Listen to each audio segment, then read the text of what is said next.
a whole bunch of information to this, and I just cut it down. There's a bunch being left out, but I'm going to try to get to some of the points the best I can. This is about nuclear power, and nuclear power is probably the best, most energy efficient. If you care about the environment type deal, you believe in this global warming, climate change stuff, why would they not be behind the back of nuclear power? I'll just do some points here, and then, the answers can be left to you if you want to dive in. So this is about nuclear waste. It's always been a huge deal about how it's the nuclear waste. There's so much. Well, if you think of it, a family of four, the whole year, family of four, energy that they've used, what it takes for nuclear power, the amount of waste that there's going to be at the end of one full year for a family of four, average family of four, is about the size of a tennis ball, maybe a little smaller than that. That's the nuclear waste. And then if you want to, extrapolate that, and just come down to an individual.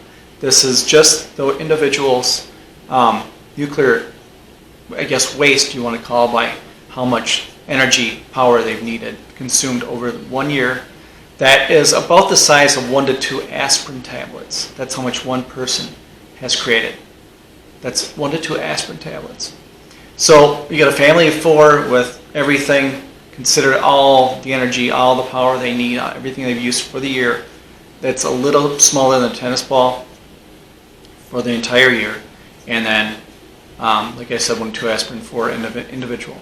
So the issue is they're the high-level waste and that kind of stuff. Well, the thing with high-level waste is that after 10 years, so you need to put that in some sort of containment, seal containment, whatever, for 10 years, and then from there, then it's a medium-level waste.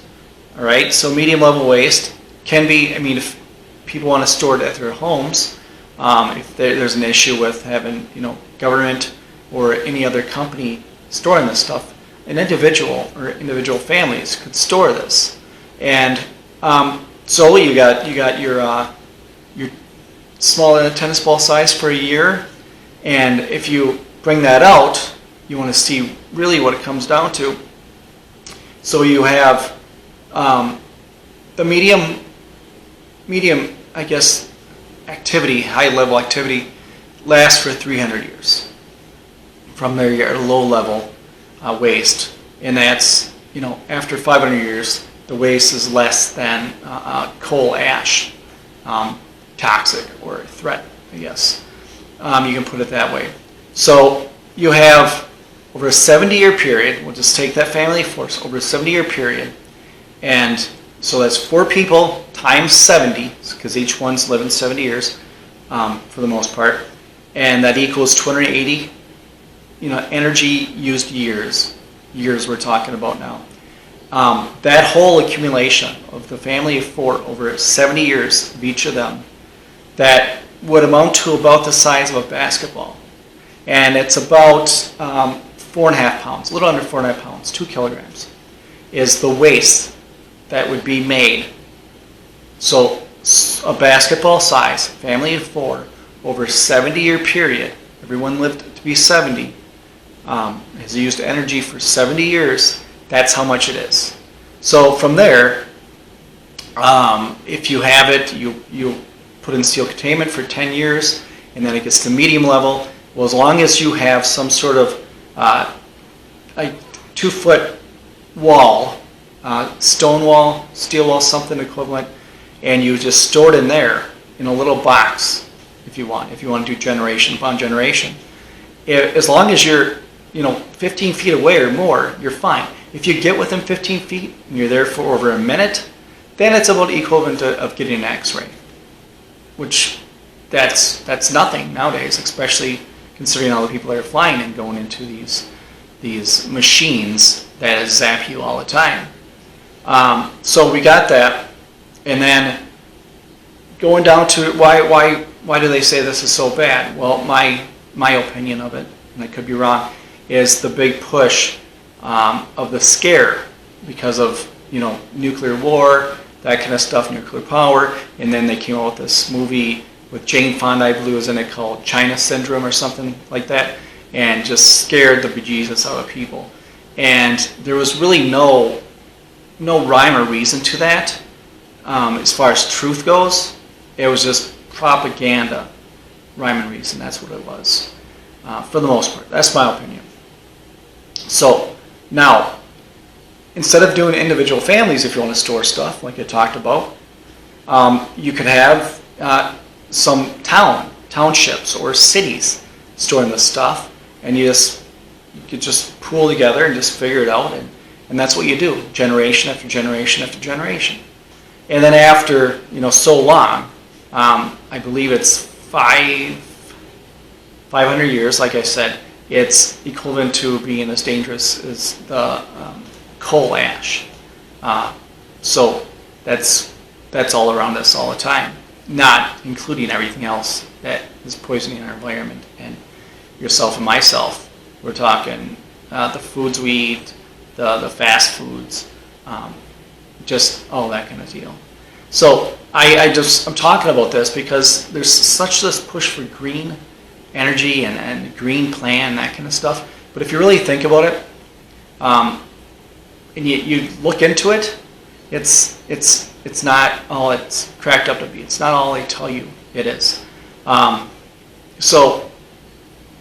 And nuclear wastes are 3.5 million times smaller than the volume of what they call fossil fuel waste.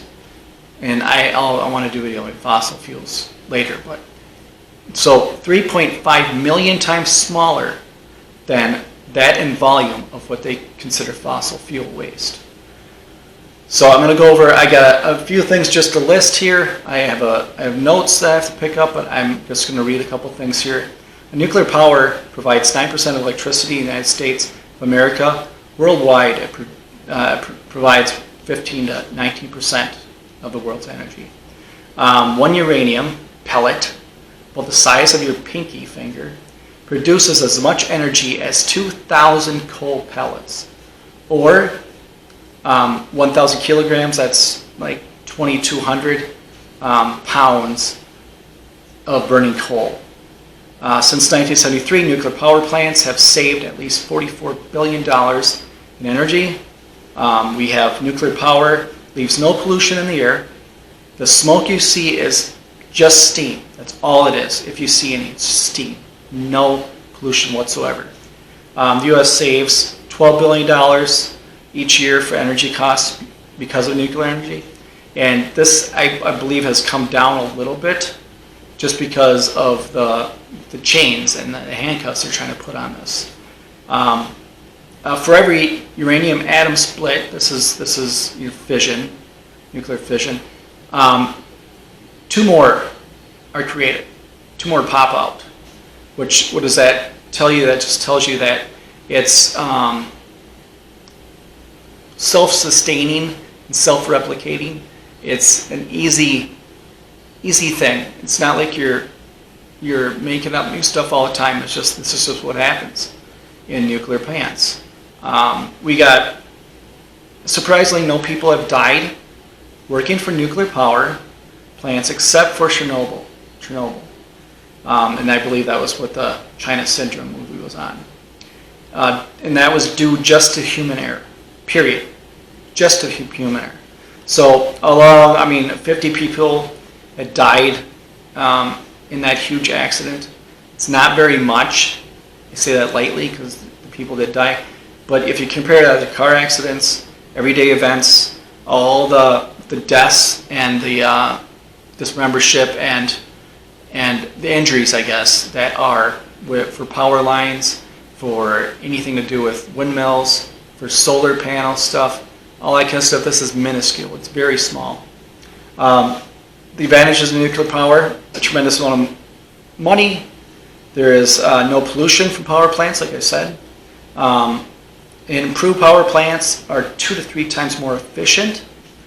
The water, steam is reused over and over and over again. So it doesn't, that stuff that comes out, it's not It's not pollution, it's just steam and it's water and everything created gets used over and over again if they can capture it, and they do. Like I said, one pellet, size of your pinky, can push out the equivalent energy of 2,000 coal pellets. It's 2,000 coal pellets. Nuclear accidents are very, very, very rare. Most power plants have extremely low chance of a meltdown, if any. I mean, that's very rare.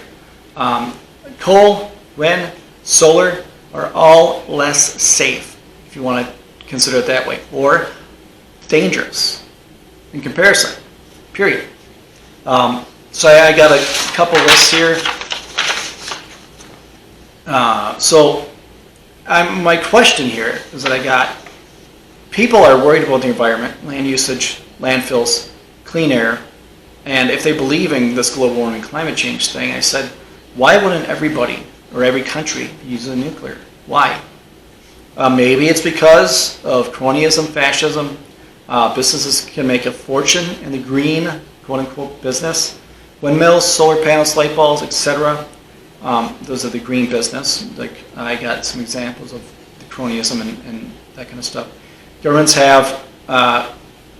can have green jobs available for all the citizens. They've used the money they've stole from us, taxes, to create agencies to provide jobs that will implement the goods and services that benefit more of the green plans, green jobs, the green companies that they're propping up. So anyways, I'm going to try to make this faster than I have been. So this is just a little number of failed all stuff failed at taxpayer expense, because energy is primarily taxpayer by theft. So Abound Solar governments, Abound is solar government's bad bet. Abound Solar is the company name. That is $790.3 million that are just gone, that cost the taxpayers. Solyndra, that was $570 million that it cost us, and we got nothing. We got A123 Systems, that was $377.1 million. The loss, what is this? This is Entier 1. This is $182.8 million. Range Fuels is $162.3 million. Azure Dynamics was $119.1 million. Energy Conversion Devices, it's a subsidiary, United Solar, that was $110.3 million. Evergreen Solar, that's $84.9 million. Beacon Power, $77.4 million. We have Razor Technologies, so we have $33 million. Then we have Nordic Wind Power, $24.6 million. There's a whole list here. I'm just going to try to cut it down some. There's Satcom Technology Corporation, that's $17 million. What else do we have here? We have Olson Crop Service and Olson's Mill Acquisition. That's $10.8 million. How about Thompson River Power LLC? That's $6.5 million. So, I mean, all these are just examples of, we have this great thing, this great invention, this great find, whatever you want to call it, called nuclear power, that gives us more power, cheaper, cleaner, better. People can become so much more thrifty with their money if they have more money, unless it's stolen from us, from the government. So I just want to say this because I know there's this huge push, that kind of stuff. I wish I got a few minutes left, but I want to tell you a little bit about the windmills. So the wind turbines, all right. So they're environmentally friendly. They're the best. They're the Green New Deal kind of deal. But so here's just a little bit of them. They're huge, from 100 feet long to the length of a football field. They can't be hauled away without being cut into pieces right there on the site. Cutting them requires very expensive specialized equipment. It takes a tractor trailer to haul off a blade once it's been cut into pieces. So much trucking contributes to emissions if you are on that full board of climate change, global warming stuff. Over the next 4 years, the U.S. government will be removing 8,000 blades per year that are done. They're toast. They're useless. Futures will see much greater number of blade retirements, as 5 times as many turbines are being installed now than ever before. They can't be recycled. So what they do is they take these and they put them in big wind turbine landfills. And then they're made to withstand hurricane force winds, so they can't be crushed for efficient landfill storage. Landfills really don't have space for them, so that's why they have to create and figure out more land to use and waste, that kind of stuff. In the next 20 years, the U.S. will have over 720,000 tons of waste blade material. 720,000 tons. Studies project increased global warming from wind power's land use requirements. From wind power's land reuse requirements. Those studies don't account for an additional land that would be needed for landfills, for wind turbine blade disposal, etc.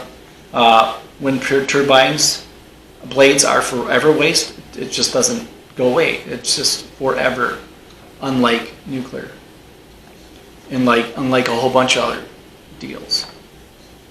So disposing of wind turbines is a significant problem with negative impacts on communities, wallets, individual wallets.